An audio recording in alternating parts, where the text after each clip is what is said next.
خبره دا چې دا خو ایمل خان دلته کې یو ګیله کړې وه د پېښور های کورټ د چیف جسټس صاحب نه دلته څه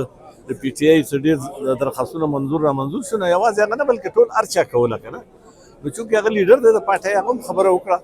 نو هغه نن جج صاحب ته ووایي چې لکه زما مطلب او مقصد د عدالت توهین چرې نو ما خو یو ګیله کړې ده او کېدای شي ګیله کې زما خبره لږه سخته وي سړی چې ګیله کوي بعضې وخت هغه ایمل خان ورته وایي چې زما مقصد او زما مدعا چرې هم دا نه وه چې زه د عدالت توهین وکړم او موږ چې یو د باچا خان بابا د فکر بچي چې یو او امین اشترګون موږ په ټول عمر د عدلیې د استحکام دپاره د عدلیې د توقیر زیاتولو دپاره د عدلیې د احترام زیاتولو دپاره موږ ډېرې قربانۍ ورکړي بل چا نه دي ورکړي نو دا داسې یو خبره وه چې څه مس کنسپشن او هغه ورته ایمل خان ووایي چې ما ګیله کړې ده او ما نه ده کړې ټوله دنیا کړې ده هر چا کړې ده په ټي وي باندې هم خلکو کړې ده او مطلب او مقصد مې چېرې دا نه و چې زه د عدالت توهین وکړم خو ګیله مې کړې ده ګیله او ورته یې ووایي چې زه ستا د کورنۍ ډېر احترام کوم ستا هم کوم ستا د پارټۍ هم کوم د ټولو احترام کوم بلکې تر دې ورته ووایي چې زما نیکه چې کوم دی نو هم د باچا خان بابا ملګری و دا هم ورته ووایي او زموږ تاسو سره څه دښمني نشته نو هغه خپله خبره واضحه کړه او ایمل خان خپله خبره واضحه کړه چې زما مقصد مطلب توهین نه بلکې د ګیلې و او هغه خپل ایکسپلینیشن وکړو چې زما تاسو سره څه دښمني نشته نو خبره ډېر ښه کارډیل ماحول کې چې کوم دی نو صفا شوه خبره او ختم شوه داسې خبره ده ما اوس دلته هم دا خبره وکړه زمونږ د پاکستان عدلیه چې ده که نه د دې تاریخ داسې ډېر ښه نه دی او همیشه ته خلکو ګیلې کړي دي که نه د مولوي تمیز الدین کیس نه راواخلې تر اوسه پورې تر ثاقب نثاره پورې د خلکو ډېرې ګیلې دي او ډېرې دغه دي نو مطلب دا دی چې مونږ خو همیشه چې کوم دی د آیین او د قانون او د دستور د دایرې دننه موږ خپله مبارزه کړې ده بیا به هم کوو او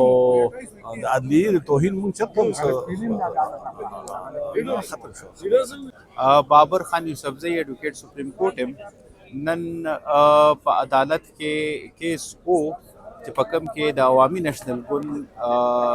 صوبایي صدر احمد ولی خان صاحب رابللی شو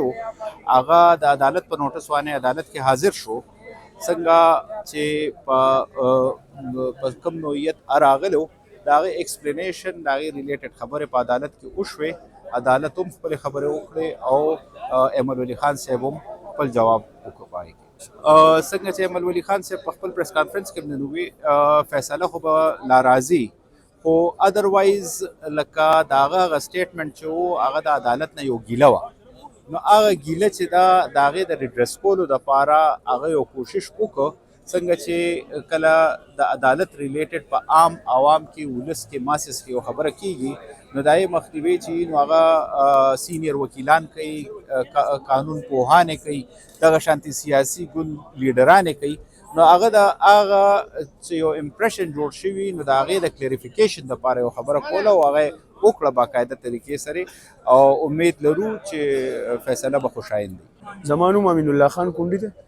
نن ایمل ولی خان راغلی او پېښور های کورټ ته چیف جسټس راغوستی و نو ایمل ولی خان یو پریس کانفرنس کړی پریس کانفرنس کې هغه ګیله کړې وه چې مطلب 7 میاشتې 8 میاشتې ما دلته د فیض حمید عمران خان عارف علوي د دې خلاف بیرسټر سیف یو کیس کړی چې دا صوبې دهشتګردو ته واپس حواله کړی ده نو هغه کیس تاریخ ولې نه لګي او یو پېښور های کورټ نه پی ټي آی کورټ مه جوړوئ نو په دې هکله باندې ایمل خان دا خبره کړې وه نو هغه بیا چیف جسټس ته هم ویلې چې پکار دی ایمل خان له داسې نه دي پکار نو هغې کې هغې نن شوکاز ورکړی و هغه ایمل خان پیش شو او ایمل خان هم ورته خپله ګیله وکړه چې ما یو ګیله کړې ده تاسو پکار دی چې هغه کیس ولګوئ تاسو په یو پارټۍ له مکمل ریلیف ورکوئ او د پېښور های کورټ ته دې نه د پی ټي آی کورټ مه جوړوئ نو نن دې کیس کې دا هغه خو پکار دی چې چیف جسټس ایمل خان راغواړي نو پکار دی چې بیا په نن تاریخ کې نن دی فیض حمید هم راغوستی و بیرسټر سیف هم راغوستی عمران خان هم راغوستی صدر عارف علوي هم راغوستی و چې هغې له هم شوکاز ورکړی وی چې هغې باندې ایمل خان دلته کیس جمع کړی ریټ پیټیشن یې جمع کړی دی چې دا صوبه د دې دهشتګردو ته حواله کړې ده دې صوبه 10 کاله حکومت دی وکړل څه نو په هغې باندې چیف جسټس نوټس نه علي او ایمل خان له په معمولي یو خبرې باندې شوکاز ورکوي نو دا خو یو غلطه خبره ده خو ایمل خان رالو ایکسپلینیشن یې وکړو او دا مونږ خو ټول عمر عدالتونو هغه کړی دی عزت ساتلی دی نو مونږ یې څنګه توهین کولی شو